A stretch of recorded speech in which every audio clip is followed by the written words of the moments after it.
everyone, this is Akash Shukani and welcome to Samarpan Techno School Biology YouTube channel. તમે ભણી રહ્યા છો chapter number 4 પ્રજનનિક સ્વાસ્થ્ય અને આજે ભણીશું એમાં લેક્ચર નંબર 2 નીટ અને ગુજરાત બોર્ડ બંને માટે. જો કે આ ચેપ્ટરમાંથી તમને નીટની એક્સ્ટ્રા માહિતી તો બહુ ઓછી મળશે. હા, તમને અહીંયા આ ચેપ્ટરમાંથી તાજેતરના ડેટા બહુ તમારે કામમાં આવશે. તમે તમારું જનરલ નોલેજ કેટલું છે, ત્યારબાદ 2020 તમારી એક્ઝામ બોર્ડની પરીક્ષા 2021 માં આવશે, રાઈટ, નીટની. તો 2021 ના સમયે ભારતની વસ્તી ગીચતા કેટલી છે, ભારતની વસ્તી કેટલી છે, વૈશ્વિક વસ્તી કેટલી છે, આ સતત બદલાતું રહેતું હોય છે. ઓકે, તો જ્યારે પણ તમારે એક્ઝામનો સમય આવે ત્યારે ગૂગલ કરતું રહેવું પડશે. શું કરતું રહેવું પડશે? ગૂગલ કરતું રહેવું પડશે, બરાબર. એટલા માટે હું તમને એક્ઝેક્ટ ચોક્કસ ડેટા તો નહીં કહી શકું, કારણ કે ભારતની જે વસ્તી ગણતરી થાય એ ટોટલ 10 વર્ષ થાય. 2011 માં વસ્તી ગણતરી થયેલી, 2021 માં પણ વસ્તી ગણતરી થશે. ગૂગલ પર જે ડેટા આપવામાં આવે છે એ એપ્રોક્સિમેટલી રેટ આપવામાં આવે, એ સચોટ ડેટા હોતા નથી. ઓકે, તો આ રીતે તમારે નીટની તૈયારી પણ કરવી પડશે. એટલા માટે હું તમને પહેલેથી કહી દઉં છું કે તમારે સમયની સાથે, ન્યૂઝ સાથે અને તાજેતરમાં કઈ ઘટના બની છે એની સાથે પણ થોડુંક તાદાત્મ્ય જાળવવી પડશે. ઓકે, તો આજે જે લેક્ચર ભણવાના છે, લેક્ચર 2 ની અંદર શું ભણવાના છીએ? તો ભારતની અંદર થતો વસ્તી વધારો. શું વસ્તી વધારો? આપણે પહેલા ટોપિકનું નામ લખી દઈએ. ક્વેશ્ચન છે વસ્તી વધારો અને તેના કારણો વિશે જણાવો. શા માટે ભાઈ એટલો બધો વસ્તીનો વધારો થઈ રહ્યો છે એ તમારે અહીંયા ભણાવવાનું છે. સૌથી પહેલા તો આપણે વાત કરીએ જ્યારે આપણા દાદા દાદી આ બધા લોકો જીવતા હતા. ઓકે, દાદા દાદી પણ ક્યારેક યુવાન હશે, એટલે કે આઝાદીના વર્ષો દરમિયાન અથવા તો આઝાદી મળી એ દાયકાઓની અંદર આટલી બધી મેડિકલ સુવિધા હતી, ઉપલબ્ધ હતી તો કે નહીં. એટલા માટે જ આપણા દાદા દાદીને જો ને કેટલા બધા સંતાન હતા, 7 થી 8 સંતાન. છોકરા હોય તો એવું નહીં કે 3-4 છોકરી હોય તો એક છોકરો કરી લે તો પછી એને શાંતિ થઈ જાય, એવું નહીં. ઘણા બધા 7-8 છોકરા અને 7-8 બહેન પણ હોય એને, એટલે કે છોકરી પણ હોય. એટલે 14-15 તો એના સંતાનો હતા. ધીરે ધીરે 7-8 સંતાનો થવા લાગ્યા. અત્યારે એક સંતાન થાય તો હાશ બાપા કરાવી દે. ઓકે, પણ ત્યારે 15 સંતાનો હતા. એનું એક બહુ મોટું રીઝન હતું. શા માટે? પહેલાના જમાનામાં આપણા દાદા દાદીઓ કે એ જમાનાના લોકો વધારે સંતાન કરતા, કારણ કે આ પૈકી તમે ઘણા દાખલા, તમે કદાચ દાદા દાદી સાથે જો બેસો તો તમે દાદા દાદીની વાત પણ જાણી શકો. ઓકે, હું તો બહુ ભાગ્યશાળી છું કે મારા દાદા દાદી સાથે હું બેઠેલો છું અને મને આવી બધી વાત ખબર પડી છે. તો મને એક વખત એમણે કીધેલું કે આપણે, મારા પપ્પાને એ લોકોમાં સૌથી મોટા ભાઈ હતા એ 3 વર્ષની ઉંમરે ઓફ થઈ ગયેલા. કોઈ બીમારી હતી, બરોબર, એનું એને નિદાન ના મળી શક્યું. એવી રીતે 2 ભાઈ અને 1 બેન ઓફ થઈ ગયેલા. તો આ રીઝન કદાચ બધા માટે હોઈ શકે કે પહેલા મેડિકલ ફેસિલિટીઝ એટલી બધી નહોતી, બરાબર. અને આઝાદી પહેલાની આપણે જો વાત કરીએ, ગાંધીજી જ્યારે જન્મ્યા હશે એ સમયમાં પણ, ઓકે, 1900 આજુબાજુની વાત, એટલે 1 સદી પહેલા પણ આપણે જો વાત કરીએ તો ત્યારે પણ સંતાનો લોકો વધારે કરતા હતા. કેમ? તો કે પોતાના સંતાનોમાંથી કેટલા બચે કેટલા મરે એનું કાંઈ નક્કી નથી, બરાબર. તો એક સમયે એની ફર્ટિલિટી દૂર થઈ ગઈ. હવે બચ્ચા અથવા તો સંતાન કરવાની ઉંમર જતી રહી એમની, તો શું થશે? જો સંતાન કરવાની ઉંમર જતી રહી છે અને જે છે એ છોકરા ઓફ થઈ જશે અથવા તો મૃત્યુ પામશે, તો એનો વંશ વહેલો ટકશે નહીં અને એને ગઢપણમાં કોઈ સાચવશે નહીં. આવું થશે તો કે યસ, બરાબર. એટલા માટે પહેલાના જમાનામાં આવી બધી ફેસિલિટી હતી નહીં. પણ છેલ્લી 1 સદીથી આપણા મનુષ્યમાં જીવન જીવવાની પદ્ધતિમાં ઘણા બધા ફેરફારો આવ્યા છે. શું આવ્યા છે? જીવન જીવવાની પદ્ધતિમાં ઘણા બધા, લોટ્સ ઓફ ચેન્જીસ, બહુ બધા ફેરફાર. તમે જુઓ, તમે તમારી ઈચ્છા પ્રમાણે તમે તમારું ખાઈ શકો છો. ત્યારે ઈચ્છા એવું હતું નહીં, જે મળે એ ખાવાનું, બરાબર. સેકન્ડ કેસ આપણે લઈએ તો જ્યારે પણ તમને કોઈ પણ બીમારીથી જૂજતા હોય તો અત્યારે ગંભીરમાં ગંભીર બીમારીનું પણ નિરાકરણ કરવું શક્ય છે. કેન્સર જેવી બીમારી હોય કે એડ્સ જેવી બીમારી હોય, બધા પર કંટ્રોલ કરી શકાય છે કે નથી કરી શકાતું? હા, કોરોના માટેનું છે, પણ એની પણ વેક્સિન આવી જશે. જો સાયન્ટિસ્ટ પણ આ રોગોને દૂર કરવા માટે એટલા બધા મથે છે. તો કહેવાનો મતલબ એ છે કે છેલ્લી 1 સદીથી મનુષ્યની જીવન ધોરણો ખૂબ જ બદલ્યા છે. લોકોના જીવનની પદ્ધતિમાં ઘણા બધા જુદા જુદા ક્ષેત્રે વિકાસ થયો છે. એટલે એક પહેલું રીઝન તો કયું હશે વસ્તી વધારાનું, કે છેલ્લી 1 સદીથી લોકોની જીવન જીવવાની પદ્ધતિમાં વિવિધ ક્ષેત્રે બદલાવ આવ્યા છે. કેવા કેવા ક્ષેત્રો છે? તો પહેલું જો આપણે ક્ષેત્ર લઈએ કે સારું આરોગ્યને સારું રાખવાની સુવિધા, જીવન જીવવા માટેની સારી પરિસ્થિતિ. બરાબર? કઈ કઈ? તો કે પહેલું આપણે લખીએ તો કે આરોગ્ય સારું રાખવાની સુવિધા. આરોગ્ય સારું રાખવાની સુવિધા સિવાય બીજું તમે કઈ લઈ શકો તો કે જીવન જીવવાની સારી પરિસ્થિતિ. બધી ફેસિલિટી તમે જીવી શકો એના માટેની મળી ગઈ છે. તો આ બંને રીઝનને કારણે હવે શું થઈ રહ્યું છે? વસ્તી વિસ્ફોટ. શું થઈ રહ્યું છે? વસ્તી વિસ્ફોટ. હવે આ વસ્તી વિસ્ફોટની અંદર તમારે કયા કયા પરિબળો અને કઈ કઈ રીતે વસ્તી વિસ્ફોટ થઈ એ તમને થોડોક હું ડેટા આપી દઉં. તો કે હું એક બાજુએ જે ગુજરાત બોર્ડની એનસીઈઆરટી બુકમાં આપેલ છે એ, અને આપણે જે નીટ માટે પણ યાદ રાખવાનું છે એવા ડેટા તમને આપું. બરાબર? તો ઈસવીસન 1900 ની અંદર વૈશ્વિક વસ્તી હતી. કેટલી? વૈશ્વિક વસ્તી. અહીંયા લખું છું. ઈસવીસન 1900 ની અંદર 2 બિલિયન વસ્તી હતી વિશ્વની. કેટલી? 2 બિલિયન. એક સદી પૂરી થઈ એટલે કે 2000 ઈસવીસન 2000 ની અંદર ઈસવીસન 2000 ની અંદર 6 બિલિયન થઈ ગઈ. કેટલી? 6 બિલિયન. તમે આને એપ્રોક્સિમેટલી તમારે યાદ રાખવું હોય તો 6.1 બિલિયન. અને બિલિયન એટલે તમને ખબર છે ને, બિલિયન બરાબર કેટલા થાય? 10⁹. આટલા. ઓકે, ચલો ત્યારબાદ જોવું હોય કે 2011 ની અંદર વસ્તી કેટલી હતી? કેટલી? સોરી, ક્યાં? ઈસવીસન 2011 ની અંદર તો એ હતી 7.7 સોરી 7.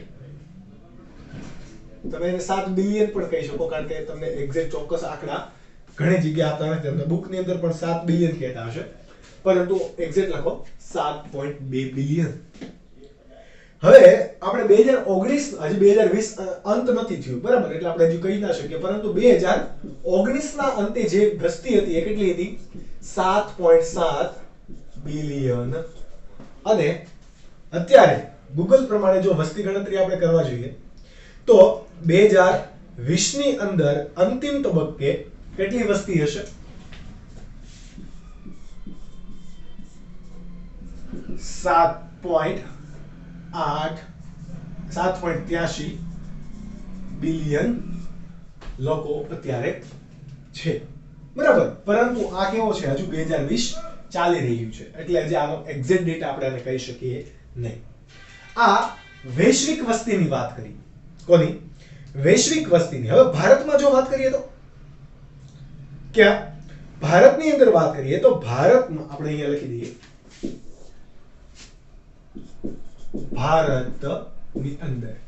ભારતની અંદર આઝાદી સમય એટલે 1947 ની આજુબાજુ કેટલી વસ્તી હતી? 350 મિલિયન. 1947 ની અંદર 350 એપ્રોક્સિમેટલી 350 મિલિયન હતી. કેટલી? 350 મિલિયન. 2000 ની સાલની અંદર કેટલા થઈ ગઈ? 2000 ની અંદર કેટલી થઈ? તો કે એ 1 મિલિયન, સોરી 1 બિલિયન. કેટલી? 1 બિલિયન. એપ્રોક્સિમેટલી કેટલી? 1 બિલિયન. અને 2011 ની વસ્તી ગણતરી બધાને ખબર હશે કે ભારતની અંદર વસ્તી કેટલી હતી? 121 કરોડ. એટલે કેટલા થશે? 1.21 બિલિયન. અથવા તો આને તમે કઈ રીતે કહી શકો? 121 કરોડ. કેટલા? 121 કરોડ. પરંતુ હવે આપણે થોડુંક નીટ માટે જોઈએ. નીટ માટે તમારે જોવું છે તો આઝાદી સમયે એક્ઝેક્ટ તમને અહીંયા સચોટ ડેટા આપેલા છે, અહીંયા તમને રાઉન્ડ ફિગર કરીને ડેટા આપેલા છે, બરાબર? ભારતની અંદર આઝાદી સમયે જે વસ્તી હતી એ કેટલી હતી? અંદાજિત 347 મિલિયન. તમને રાઉન્ડ ફિગર કરીને આપેલ છે અહીંયા. આઝાદી સમયે 350 મિલિયન, પણ એક્ઝેક્ટ 342 347 પણ નહીં. આ બધા ગૂગલના ડેટા છે, ગૂગલ પરથી માહિતી મેળવેલ છે, બરાબર? ત્યારબાદ 1951 માં હતા 361 million. 1951 Here are the top search results. 1951 ની અંદર કેટલા? 361 મિલિયન.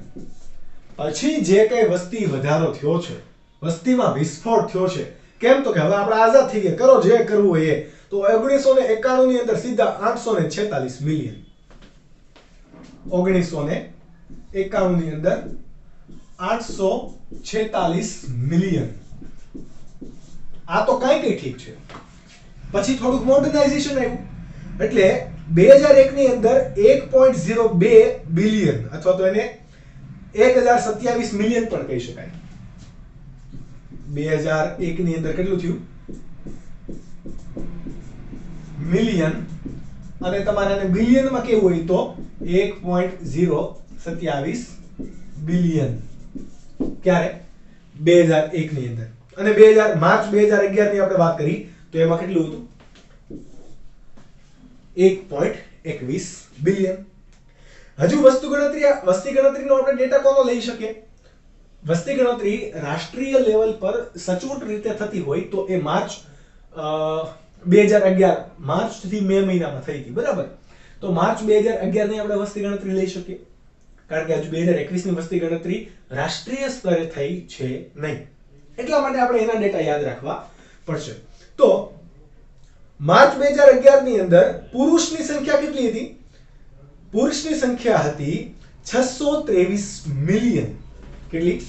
બરાબર, અહીંયા હું લખું છું માર્ચ 2011 માં, બરાબર?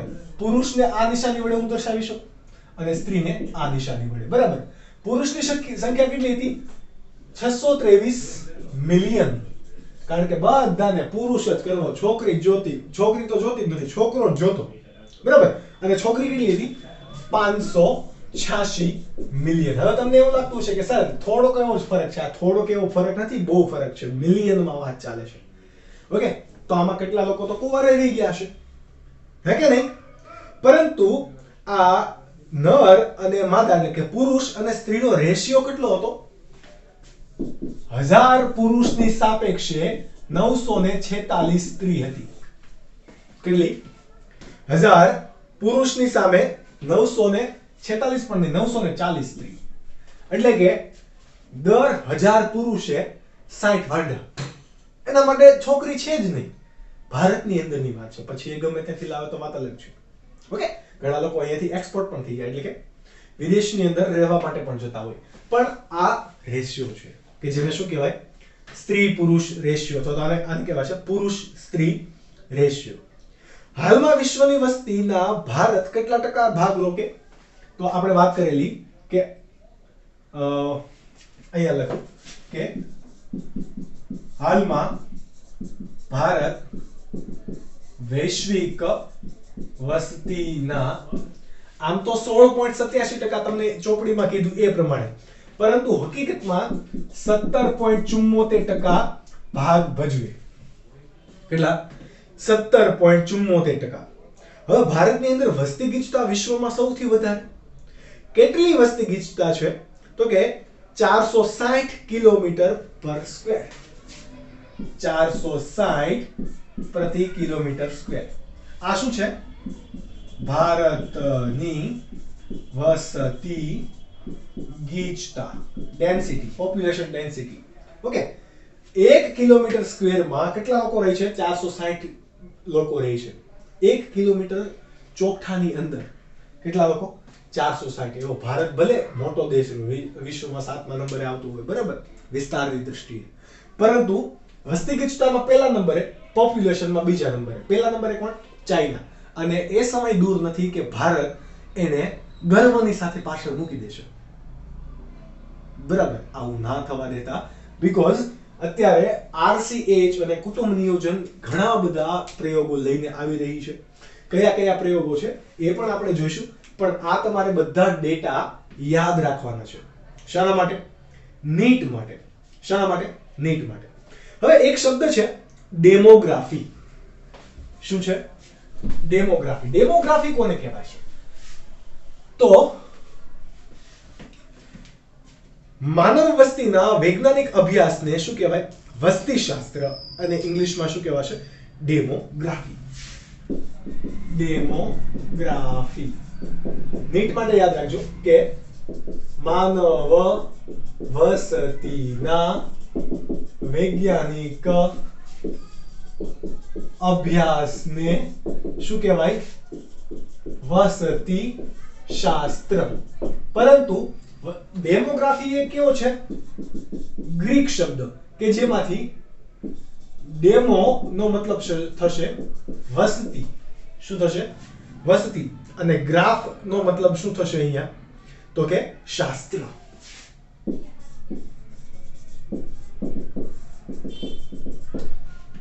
ડેમોગ્રાફ્સ, બરાબર. તો એ જે અભ્યાસ છે, વૈજ્ઞાનિક અભ્યાસની પદ્ધતિને શું કહેવાશે?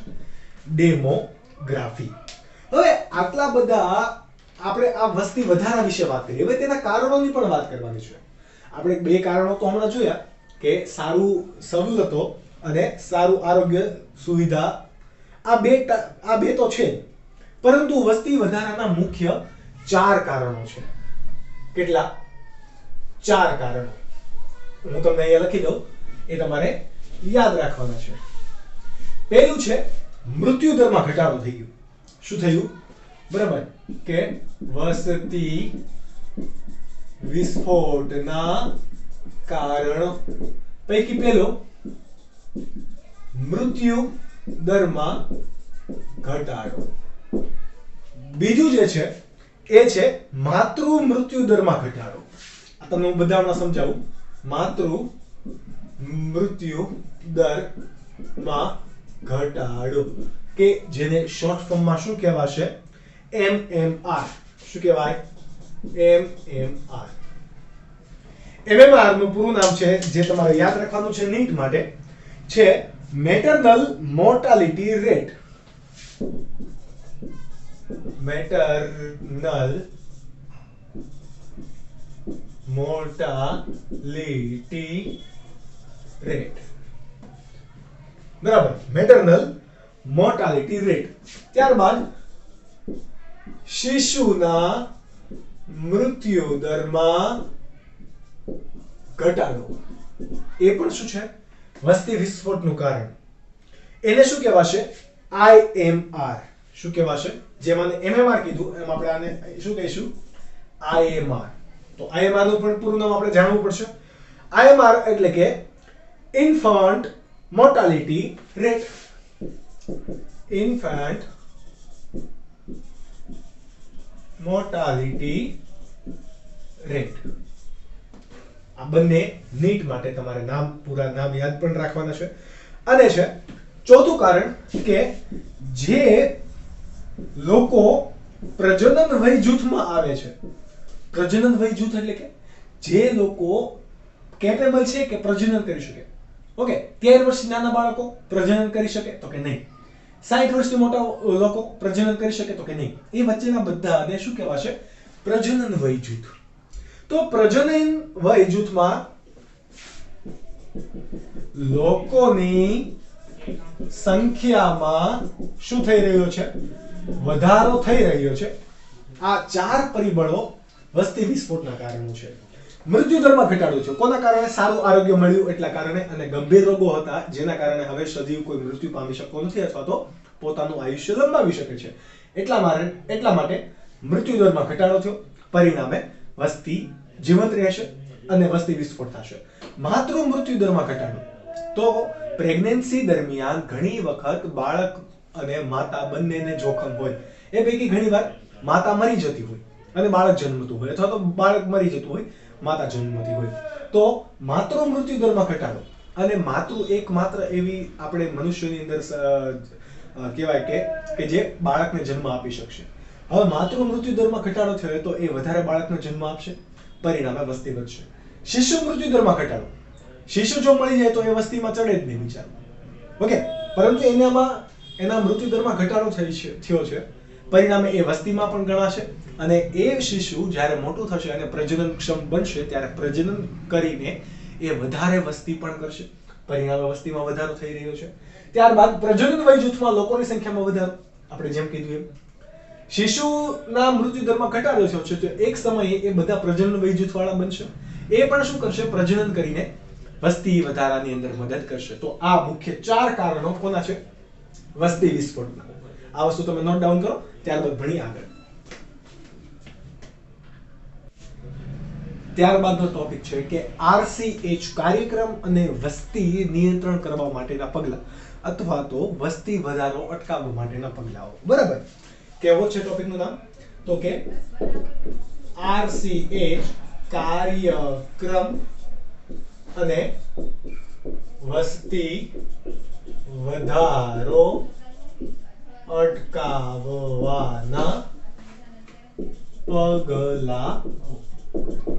હવે આપણને ખ્યાલ છે કે RCH નું પૂરું નામ શું થાય, બરાબર? છતાં આપણે નીટ માટે એક વસ્તુ યાદ રાખવાનું છે, એટલે ફરીથી લખી દઈએ છીએ કે reproductive and child health care. પ્રજનનિક અને બાળ સ્વાસ્થ્ય સંભાળ. આ કાર્યક્રમ અંતર્ગત RCH કાર્યક્રમ અંતર્ગત વસ્તી નિયંત્રણ માટેના અથવા તો વસ્તી વધારાના અટકાવવા માટેના ઘણા બધા પગલાં લેવામાં આવ્યા. પરંતુ આ બધા જ કેવા છે? નામ પૂરતા છે. હવે વસ્તી વધારો જ એટલો બધો થઈ રહ્યો છે કે વસ્તી વધારાના તમે ગમે એટલા પગલાં લ્યો, જ્યાં સુધી પબ્લિક કે લોકો નહીં સમજે ત્યાં સુધી કોઈ આપણા હાથમાં છે નહીં. કારણ કે કોઈ આ વ્યક્તિગત વસ્તીની નથી કે કોઈ પરિવારની વસ્તીની નથી, આ સમગ્ર ભારત દેશની વસ્તી છે કે જ્યાં કેટલા બધા રાજ્યો છે, અલગ અલગ પ્રકારના લોકો છે. આ બધા લોકોમાં ઘણા અભણ છે, ઘણા અશિક્ષિત છે, ઘણા બેરોજગાર છે, ઘણા હાયર ક્લાસના છે. આ બધા લોકોને સમજાવવા જરૂરી છે. હવે બધા લોકો એક સમયે સમજે અને ના પણ સમજે.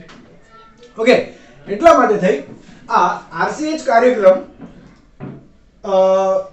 કાર્યક્રમે જેટલા પણ થયા એના અંતર્ગત આપણે વસ્તી વૃદ્ધિ અને દરને નીચો લાવી શક્યા છીએ, વસ્તી વધારાના દરને નીચો લાવી શક્યા છીએ. પરંતુ એ કેવા છે? સીમાંત પરિબળ. બરાબર, અંતર્ગત વસ્તી વૃદ્ધિ દર નીચો લાવી શક્યા, પરંતુ એ કેવું છે? બહુ જ નહીવત. કેમ? તો કે આપણે 2011 ની વસ્તી પ્રમાણે ભારતમાં વસ્તી વધારાનો દર કેટલો છે? 1.7%. કેટલા? 1.7% પ્રતિ યર, એટલે કે પ્રતિ વર્ષ. આનો મતલબ શું થયો કે 1000 ની સાપેક્ષે 17 લોકો દર વર્ષે, 1000 વસ્તીમાં 17 લોકો દર વર્ષે ઉમેરાય છે. કેટલા? 1000 ની વસ્તીમાં 17 લોકો દર વર્ષે ઉમેરાય છે. તો એક વસ્તી વધારાનો દર કેટલો? સોરી, 100 લોકોમાં 17. ઓકે, ટકાવાર પ્રમાણ છે ને, એટલા માટે સોરી 1000. કારણ કે આના ટકાવાર કરશું એટલે શું થશે? ગુણ્યા 100. 1 2 ગયા, એટલા માટે ટકા કેટલા મળ્યા આપણને? 1.7%. કેટલા? 1.7% વસ્તી વૃદ્ધિ દર. એનો મતલબ કે 1000 વ્યક્તિના વસ્તી જૂથમાં દર વર્ષે 17 લોકો વધી રહ્યા છે. અને ભારતની અંદર 2011 અંતર્ગત વસ્તી કેટલી છે 1.21 બિલિયન અને અત્યારે 2020 ની અંદર વાત કરીએ તો કેટલી છે 1.38 બિલિયન ક્યારે તો કે આ 2020 ની વાત કરીએ છીએ બરાબર 2020 ની અંદર એટલી બધી છે જો સતત ને સતત આ 1.7 ના આધારે વસ્તી વૃદ્ધિ થતી રહી તો 33 વર્ષે કેટલા 33 વર્ષની અંદર વસ્તી કેટલી થશે બમણી થઈ જશે આ 2011 ના ડેટા છે એ પ્રમાણે 2011 એટલે કે 2044 ની અંદર વસ્તી કેટલી થઈ શકવાની શક્યતા છે 2.42 બિલિયન થઈ શકવાની શક્યતા છે આ 2011 ના ડેટાની સાપેક્ષે 33 વર્ષે વસ્તી બમણી થઈ શકે આ તો બહુ વધારે કહેવાય કારણ કે જો આ વસ્તી વધારે અને આમાં પણ 1.7% વસ્તી વધારાનો દર હોય તો ધીરે ધીરે વિશ્વની જેટલી વસ્તી છે એટલી આપણી ભારતની અંદર વસ્તી થઈ જશે કારણ કે ભારતની અંદર વિશ્વમાં વસ્તી અત્યારે કેટલી છે 7.8 બિલિયન વિશ્વની વસ્તી અને 2044 ની અંદર ભારતમાં જ કેટલી થઈ જશે 2.42 આવી શક્યતા છે એટલે આપણે આરસીએચ અંતર્ગત ઘણા બધા પગલા લીધા વસ્તી વૃદ્ધિને ઘટાડવા માટેના પરંતુ બહુ નહીવત કામ નામ પૂરતા છે કઈ આપણે વધારે એમાં કહી શક્યા છીએ નહીં પરંતુ આ ક્યારે શક્ય છે વસ્તી વૃદ્ધિમાં ઘટાડો જ્યારે લોકો સમજશે ત્યારે જો લોકો નહીં સમજે અને ભયજનક આટલી બધી વસ્તીનો વધારો થઈ જશે તો શું થશે લોકોની સામાન્ય જરૂરિયાત જેવી કે ખોરાક એટલે કે રોટી કપડા મકાન આ પ્રાથમિક જરૂરિયાત છે એ આપણે કોઈ લોકોને પૂરું પાડી શકીશું નહીં ભારતની અંદર બેરોજગારી વધતી જશે સમસ્યા ખૂબ જ ગંભીર બનશે આ બધું શક્ય છે કોઈને મકાન નહીં મળે કોઈને કપડા પણ પહેરવા માટે નહીં મળે ખોરાક ગરીબી લેવલ નીચે જશે મોંઘવારીમાં વધારો થશે કારણ કે દરેક લોકો સારી ક્વોલિટી વાળું ખોરાક અથવા તો પોતાની સગવડો પૂરી કરવા માટે ગમે એટલા પૈસા આપવા માટે તત્પર હશે આપો પૈસા તો જે લેવા વાળા છે તો લેશે જ ને તો મોંઘવારી કેવી જશે ઉપર જેનાથી સામાન્ય નાગરિક કે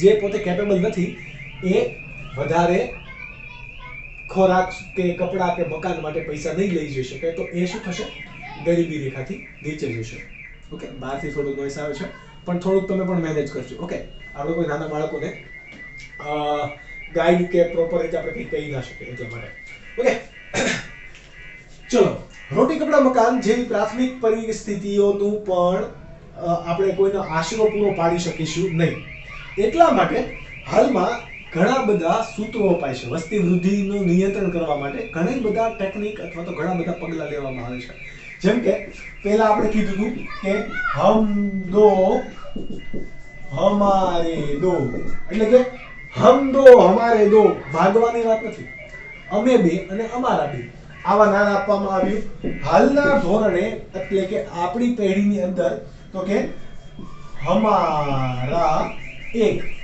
હમ તો હમારા એક એવી સૂત્ર અપનાવ્યું છે લોકોએ બસ એક જ બાળકે એ સુખી છે સ્ત્રી હોય એટલે કે બાળકી જન્મી હોય કે બાળક જન્મ્યું હોય ઓકે છોકરો જન્મે કે છોકરી બસ એકમાં બધા ઇનામ છે લોકોની અંદર હવે આવી જાગૃતિ આવી છે એટલા માટે વસ્તી વધારાનો જે દર છે એ ઘટી રહ્યો છે પરંતુ આ ક્યાં આવી રહ્યું છે શિક્ષિત લોકોની અંદર એજ્યુકેટેડ લોકોની અંદર જે વેલ એજ્યુકેટેડ છે એ બધામાં ભારતની અંદર બધા તો એટલા વેલ એજ્યુકેટેડ નથી એમપી યુપી બિહાર આસામ આ બધા સ્ટેટ્સની અંદર આ બધા રાજ્યોની અંદર તમે જાઓ તો તમને ખબર પડે કે ત્યાં ઘણા બધા અશિક્ષિત લોકો છે અને ત્યાં આજે પણ લોકો છોકરી હોવી ના જોઈએ અથવા તો છોકરો જ હોવો જોઈએ આવી માંગને કારણે ઘણા બધા સંતાનો કરે છે તો આમાં પણ પગલા ચાલી રહ્યા છે બરાબર હવે એટલે કે દંપતી આજના સમયમાં દંપતી એક બાળકના ધોરણ અપનાવે છે ત્યારબાદ લગ્ન માટે જે ઉંમર હોવી જોઈએ એ રાષ્ટ્રીય સ્તરે સ્ત્રી માટે કેટલી કરી દેવામાં આવી છે 18 અને પુરુષ માટે 21 આનાથી નાની વયે કોઈ લગ્ન કરી શકે નહીં કાનૂની રીતે એનો મેરેજ સર્ટિફિકેટ બને નહીં પછી કોઈ લાગવગ તમે ખબર છે ઇન્ડિયામાં બધીએ જેકપોટ ચાલે છે. ઓકે, તો તમે પછી કરી શકો, પરંતુ આ વય મર્યાદા પણ મૂકવામાં આવી છે, જેના પરિણામે શું થશે? વય મર્યાદાને કારણે એ કોઈ પણ બાળક, સ્ત્રી અથવા પુરુષ હશે, એ પ્રજનન કરીને જ્યારે પણ એની સંતતિ થશે તો એને છોકરું કરવું કે છોકરી કરવી આ બધાની એની સમજણ હશે અને એ એક બાળકના ધોરણોને પણ સ્વીકારી શકશે.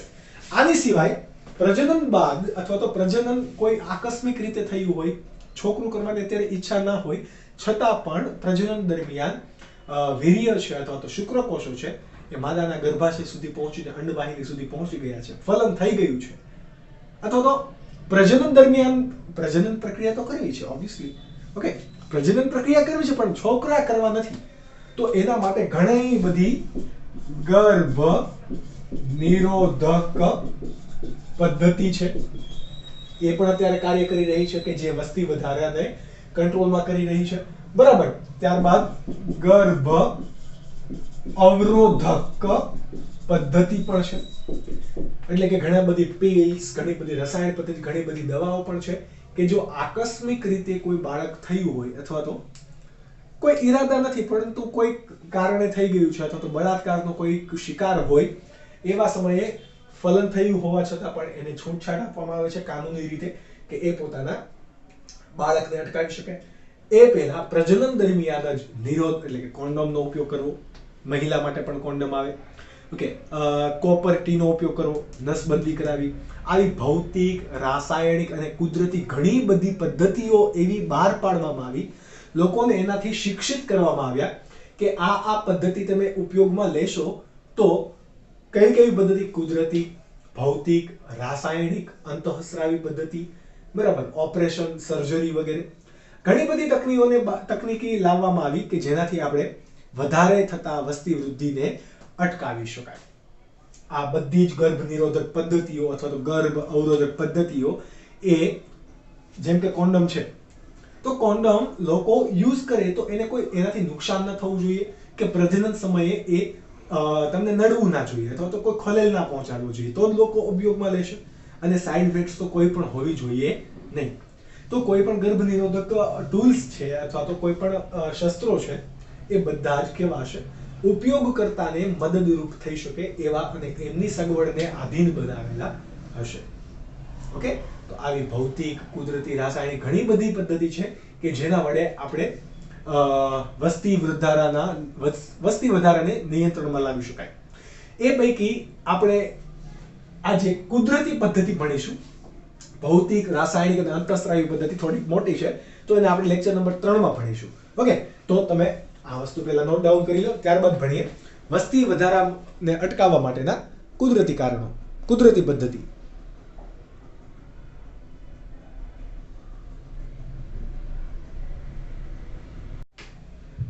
ત્યારબાદનો ક્વેશ્ચન છે કે વસ્તી વૃદ્ધિ અટકાવવા માટેની કુદરતી પદ્ધતિ અથવા તો કુદરતી ઉપાયો વર્ણવો. આ પદ્ધતિ કુદરતી છે, આમાં કોઈ પણ તમારે ટૂલ્સ નથી યુઝ કરવાનું, કોઈ પણ દવા યુઝ નથી કરવાની, કોઈ પણ ભૌતિક અવરોધકોને પણ ઉપયોગમાં લેવાના નથી.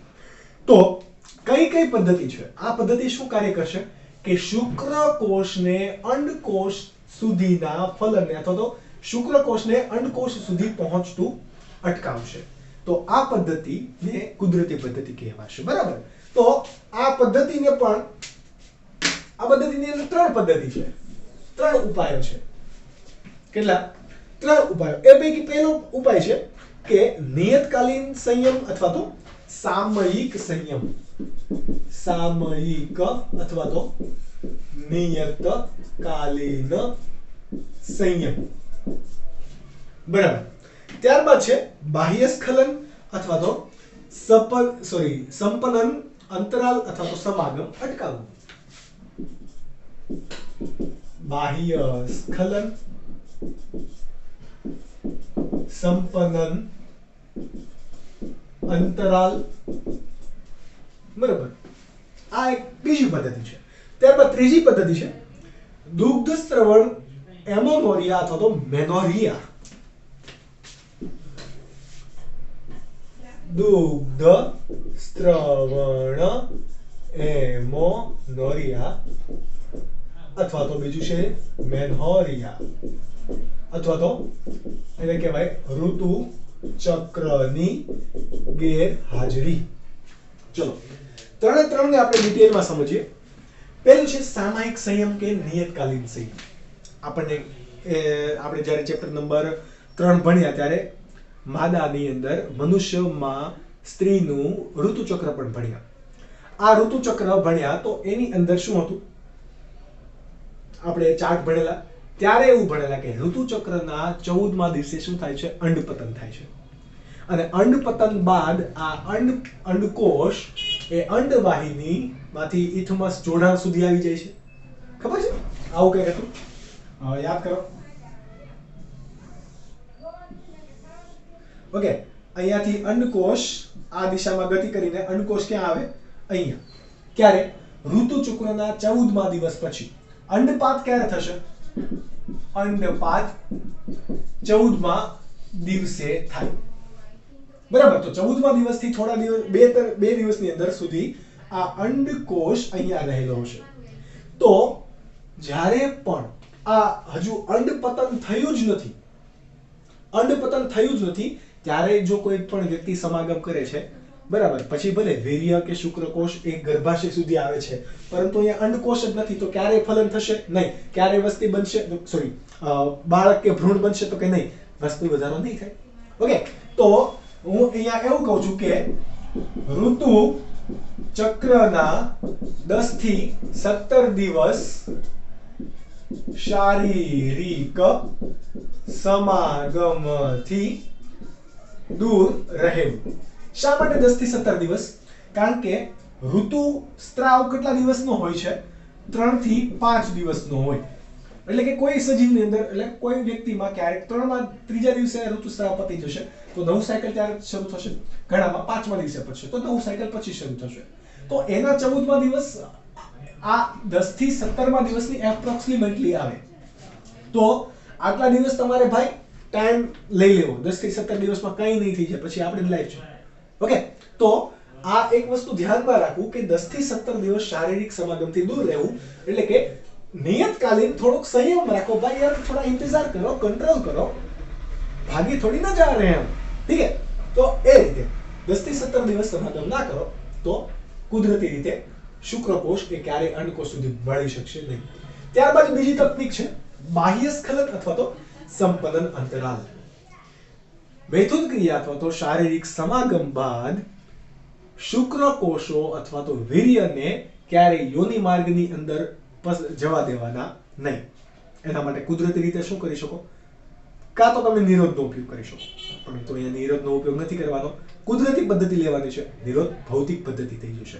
ઓકે, પરંતુ અહીંયા તમે શું કરો કે વીર્યનો બહાર સ્ત્રાવ કરો, યોનિ માર્ગમાં સ્ત્રાવ કરવાનો નહીં, અથવા તો એને આ પદ્ધતિને બીજું કહેવાય કે હટાવી લેવું. સમાગમ બાદ જ્યારે પણ સ્ખલનની પ્રક્રિયા થવાની હોય, એટલે કે વીર્ય શિશ્નમાંથી બહાર નીકળવાનું હોય, એ સમય પહેલા જ શિશ્નને યોનિ માર્ગમાંથી બહાર કાઢી લેવું. જેનાથી શું થશે? યોનિ માર્ગની અંદર શિશ્ન દ્વારા વીર્ય જશે નહીં. તો એ પદ્ધતિને શું કીધું? બાહ્ય સ્ખલન અથવા તો સંપનન અંતરાલ, એટલે કે મૈથુન ક્રિયાનો પતવાનો સમય. તો અંતરાલ આપણે એને કીધું, બરાબર. એટલે કે યોનિ માર્ગની બહાર વીર્યનો સ્ત્રાવ કરવો અથવા તો એને બીજું શું કહેવાય? હટાવી લેવું. એવી પદ્ધતિનું પણ નામ આપે, બરાબર. એટલે કે શિશ્ન હટાવી લેવું. ઓકે, ત્યારબાદ છે ત્રીજો પદ્ધતિ દૂધ સ્ત્રવણ એમોનેરિયા અથવા તો એનું બીજું નામ શું કહેવાય? મેન્હોરિયા. જ્યારે કોઈ પણ પ્રેગ્નેન્ટ થયેલી મહિલા હશે તો એમાં ઋતુચક્ર જોવા મળતું નથી. તો ઋતુચક્ર નથી જોવા મળતું તો એમાં નવો અંડકોષ પણ નહીં મળે. અંડકોષ નહીં બને તો અહીંયા કોઈ પણ ફલન થવાની શક્યતા છે નહીં. પરંતુ આ સમયે ઘણા લોકો શારીરિક સમાગમ કરે નહીં. ઓકે, કારણ કે અંદર બાળક જન્મી રહ્યું છે, વિકાસ પામી રહ્યું છે, એટલા માટે. પરંતુ પ્રેગ્નન્સીની ડિલિવરી પછી, એટલે કે પ્રસૂતિ બાદ, તો કે પ્રસૂતિ બાદ 6 મહિના સુધી માતા દૂધનો સ્ત્રાવ કરતી હોય. 6 મહિનાથી 7 મહિના સુધી દૂધનો સ્ત્રાવ કરતી હોય. આ દૂધનો સ્ત્રાવ કરશે ત્યારે શરીરની અંદર પ્રોલેક્ટિનનું પ્રમાણ કેવું હશે? ઊંચું પ્રમાણ હશે. પ્રોલેક્ટિનનું કેવું? ઊંચું પ્રમાણ હશે. પરિણામે આ પ્રોલેક્ટિનનું ઊંચું પ્રમાણ એ નવો અંડકોષ બનવા દેતો નથી. જોજો આવું બુકમાં નથી આપેલું. નવો અંડકોષ નથી બનતો દૂધ સ્રવણની પ્રક્રિયા દરમિયાન. કેમ? તો કે એ દરમિયાન પ્રોલેક્ટિનનું શરીરમાં પ્રમાણ કેવું છે માદામાં? ઊંચું, કે જે અંડકોષ નહીં બનવા દેવા. તો અંડકોષ નહીં બને તો ઋતુચક્ર શરૂ થશે તો કે નહીં. પરિણામે ઋતુચક્ર કેવું છે? જોવા મળતું નથી, ગેરહાજર. ઋતુચક્ર ગેરહાજર છે તો ભાઈ અહીંયા ભલે ને તમે સમાગમ કરો, મૈથુન ક્રિયા કરો, પરંતુ ક્યારેય પણ વીર્ય એ યોનિમાર્ગની અંદર જાય તો ત્યાં અંડકોષ હોવાનો નથી. પરિણામે ફલન થવાનું નથી. પરિણામે કોઈ પણ ગર્ભ કે કોઈ પણ બાળક બનવાનું નથી. અને આ રીતે વસ્તીમાં પણ નિયંત્રણ થશે, કોઈ વધારો થશે નહીં. તો આ ત્રણ પદ્ધતિ જે છે એ કેવી છે? કુદરતી ઉપાય. લેક્ચર નંબર આપણે 3 ની અંદર ભણીશું ભૌતિક પદ્ધતિ, રાસાયણિક પદ્ધતિ વગેરે વગેરે, અંતઃસ્ત્રાવી પદ્ધતિ.